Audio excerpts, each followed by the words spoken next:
Welcome everybody to another edition of the Hurry Up. I'm your host, Adam. Let's get into it. So today we're going to bring you a segment called Give Me a Break. But before we do that, let's get into the OTA and OTA news. So Brian Dable's been doing the media circuit and been going around town and enjoying the festivities, as has Kayvon Thibodeau and many of the guys on the team. It's the off season, not much to do, but this team bonding is very important going forward. But I want to say one thing before I get into all of it is it's OTAs. Brian Dable talking and everything like this. Everyone thinks that just because Brian Dable is here, and while it's a breath of fresh air, and I get that, he has no success as a head coach. He has no experience as a head coach. And I'm not trying to be this Debbie Downer because a lot of people think because of my realness that I'm a negative person. I'm not negative. I'm optimistic. I like this season. But I'm at the point in time now where I'm like, you got to show me something. You can't be all talk anymore. You know what I mean? You can't be all optimistic and rainbows. It's got to happen. I need results. I'm tired of losing, and I'm tired of talking about what should be done when it's not being done. You know, it's all great. I mean, people are like, oh, Brian Dable. We had that same love for Joe Judge. We ran through it. We're like, oh, we ran through a brick wall. I love that thing. Oh, the people in this area, yeah, we like it. We'll go on it. Yes, Brian Dable has had success with the Buffalo Bills, and I think people are discrediting how good Josh Allen is. I really do. I'm not saying Brian Dable isn't great, and there was a lot of backlash in Buffalo for Brian Dable and some of his play calling. But at the end of the day, it's Josh Allen we're talking about. He did the work. Dable put stuff in place to get him there, but at the end of it all, it took time for them to build. Remember, Josh Allen's second season he struggled. His third season when it really took off, and they really did well. But 2020 they were a playoff team, but they were still up and down going in. 2019 you saw the development of this kid. Now, of course, we think that he's one of the best quarterbacks in the NFL right now, Josh Allen. And that can't be understated at all. I know people want to just jump to the conclusions, well, everything's all right. We got an offensive line and we got a coach and woo, but there are going to be mistakes being made, whether they're now or in the next year or two, that are going to come his way, that he may not know how to deal with them or make the wrong decision. These are going to be growing pains on his end. He's still a rookie head coach. And I think the reason we like the direction the Giants are going, at least for me, is that we have football guys in the room and not ex-Giants in the room. And that's good. That's a good start. But I'm not expecting immediate success out the gate. I'm expecting a build-up of success. Meaning you need a foundation, because what tends to happen is we want to rush out to success. 8 wins, 9 wins, woo! Then we get this harder schedule, and guess what? Now we're back in picking in the top 10 because injuries and we weren't really prepared the way we needed to be prepared. It's fun to win 9 games and be in the playoff hunt, but this year is not about that. This year is about the development of your team and building a foundation. And if you can build that foundation with this coach and let him have his growing pains, and I know people are going to be like, Adam, but in 2 years you're going to be like, oh, fire the guy if he doesn't have success. No, I'm going to give him three full seasons to see where it goes.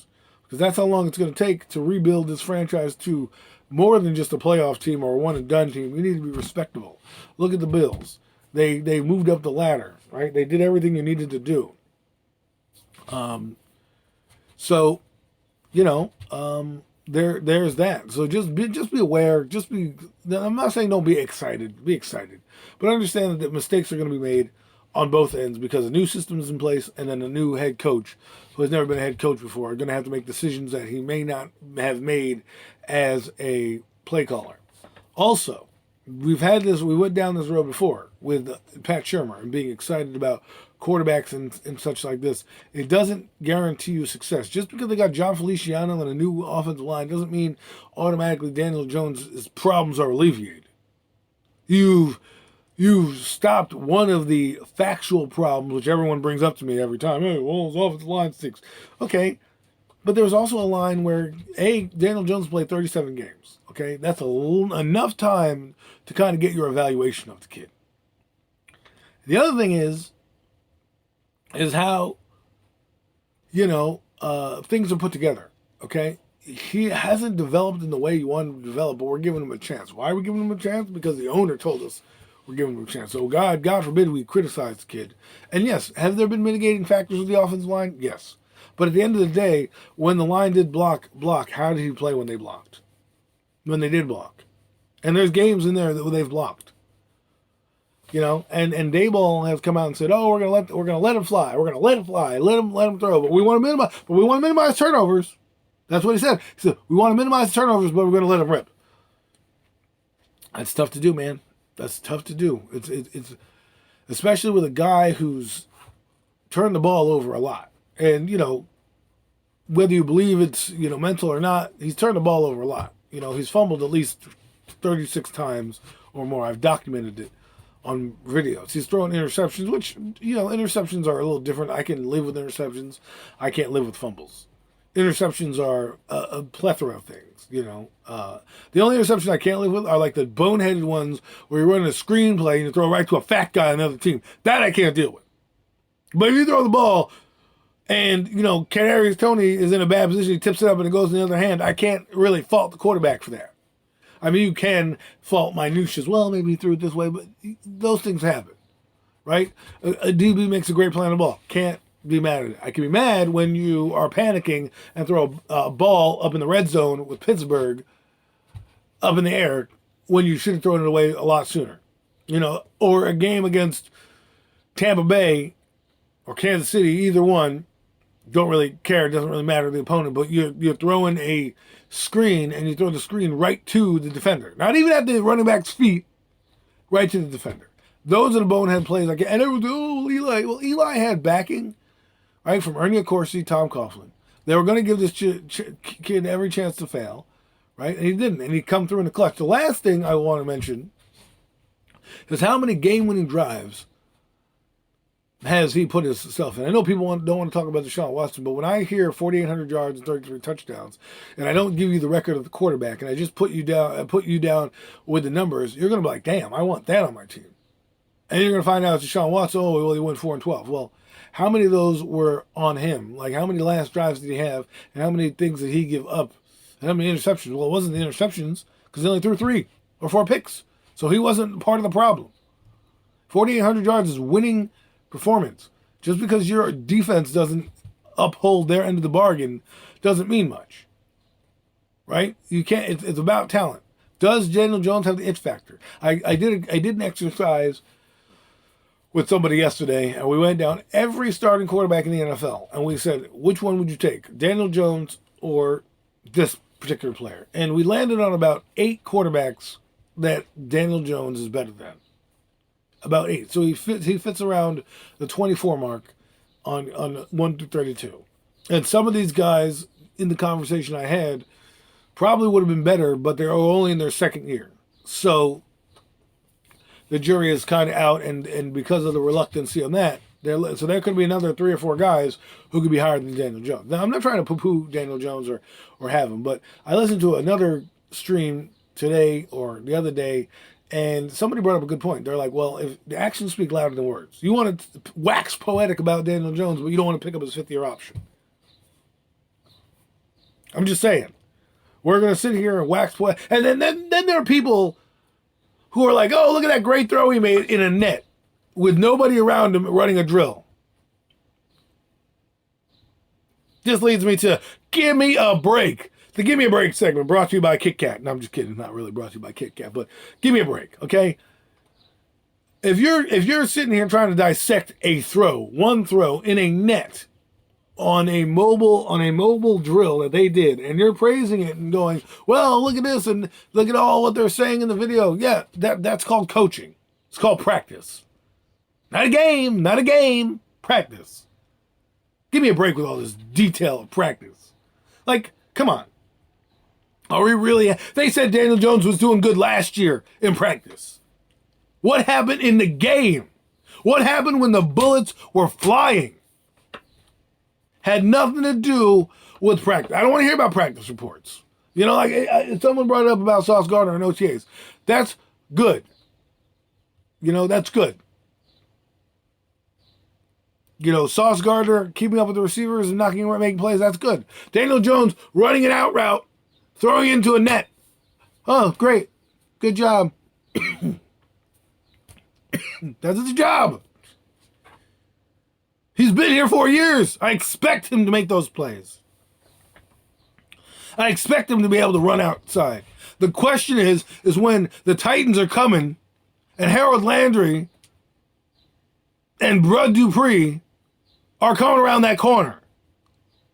And Daniel Jones, who's standing there trying to make a play because, hey, his coach said, hey, just let it rip. Throw the ball into his high windows. Things that he is decent at. But, will hold the ball long. I feel like these habits will become apparent to Daniel Jones. The things that we trying to break him out of, they're now trying to put him back in. I'm not worried about him succeeding. I'm worried about crunch time and the ball security. Those are the things I'm worried about. Because he hasn't cleaned up the fumbles as much as we want to. Right? This is the difference between cleaning up fumbles. A quarterback on a team I will mention nameless went from having 8 fumbles, losing 1, to having 1 fumble and losing 1. That's called improvement. Not going from 18 fumbles, losing 11, to 10 fumbles, losing 7, and 7 fumbles and losing 4. It's still playing games. There's still plenty of games to be had that he could have added to that fumble total. And I know people are going to look at me like, oh, Adam, you're just such a mean guy. You hate Daniel Jones. You're not going to support him. I'm going to support the New York Giants. If he happens to do well on the Giants, good for him. Good for him. But actions speak louder than words. And I'm not worried about a damn practice video of him hitting the net. Eli Manning did that all the time. They made a game of it. Yeah, sure, it looks good. You wanted to hit the net. How many times did he miss? Because Michael Jordan said it best. He said, I miss more shots than I make, but you only see the ones that I make. And it's funny, somebody on the same podcast I was listening to about the actions speak louder than words thing said something also. Why do we keep propping this guy up? Why do they need to prop him up? If you love him so much, you don't need to tell me how well he's doing. You don't need to show me a practice report of him. You just know. Do I see practice reports of Patrick Mahomes? No, because I know he's going to be good. I know him throwing into a net is something that we're going to see. That's his job. But you know what I do know? I know that when the game is on the line, which quarterback I would take in a clutch situation. And that's what you have to evaluate this quarterback on, is how many times he's going to bring the team back and how many times he's going to put the team in harm's way. Because if you're throwing 12 to 15 interceptions a year and you're not throwing 38 touchdowns, 2-to-1 ratio worked back in the 90s. This is like the NBA. The NBA, you can shoot threes for days. Straight shooting threes, playing no defense, doing whatever you want. It's open, run up and down the floor. The same thing in the NFL. Their team's dropping 30 points like it's nothing. Like it's just falling out their pockets. We're excited. Be excited. But give me a break on this bullcrap about, oh, well, in practice he's doing well. Great. That's great. Let's see that practice translate to the games, because hard work is great. But if it don't translate to Sunday wins, I don't give a damn how hard you work. Especially when I'm watching teams get quarterbacks and do well with quarterbacks that are far less talented than Daniel Jones. I mean, we can go down the list right now in the NFC East real quick. The only quarterback that Daniel Jones is probably better than is Jalen Hurts. And you can argue about Carson Wentz or whatever you want, and fine, that's just being biased. You need to look at the numbers of what he's done. Carson Wentz was damn near flirting with an MVP season in 2017. Yes, he's fallen some hard times, but you never thought of that about Daniel Jones. And everyone's like, oh, well, his rookie year. I don't want to see his rookie year. I need better than his rookie year. Because if you look at Justin Herbert, the quarterback I mentioned nameless before, I mention him now, he destroyed the rookie record. And then he went up from there. He didn't go down. Oh, well. And by the way, he did change offensive coordinators and coaches as well. And his offensive line wasn't great. And it still wasn't great this year. Okay? It wasn't. But he overcame some of the pitfalls that came. Now, I get it. The Giants' offensive line was the worst in history, but you got to look at something that's interesting. Daniel Jones went from 45 sacks in 2020 to 22 sacks in 2021. That means he cut down on the sacks. What does that mean? The offense got the ball out quicker, and Daniel Jones got the sacks, got the ball away from his hands. So the worst offensive line in football gave up less sacks in the same amount, and damn near the same amount of games that he played, and they were cut down. Yet he still was a prone to mistakes. I don't want to be mean to the kid, because I think if given the opportunity, maybe he does great. But he's going to be an average quarterback. And I don't need average. I need Hall of Fame. I need better than average. You know, I don't need Jimmy Garoppolo, because you saw what Jimmy Garoppolo and Ryan Tannehill did in the playoffs. You saw what Jalen Hurts with inexperience did in the playoffs. You need a good quarterback when the game is on the line at the end of the game. Is he that guy? If you ask yourself that question and your answer is I don't know or no, then that's your answer. This has been another edition of the Hurry Up. I hope you enjoyed that. I just wanted to get that out there, get the video out there to say, hey, listen, have optimism, but also understand there's going to be mistakes being made. This is a team that went 4-13. And now we're trying to win football games. But I hope you enjoyed the show. Like, subscribe, hit the bell. I got plenty going on this offseason. NFC East Roundup with Mac the Giant Fan. Premium takes with my co-host Jeff. Zion Zenith, Mac the Giant Fan. We talk about everything sports. You know, we have a great thing going. You should tune on to that every Sunday. And then, of course, the Hurry Up and then the Hurry Up Live. Whenever I get a chance to get some time to do a live, I'll do that. But I'll give you your content here every week. Give me a break is coming to you. This is the end. The Hurry Up. Enjoy. Peace.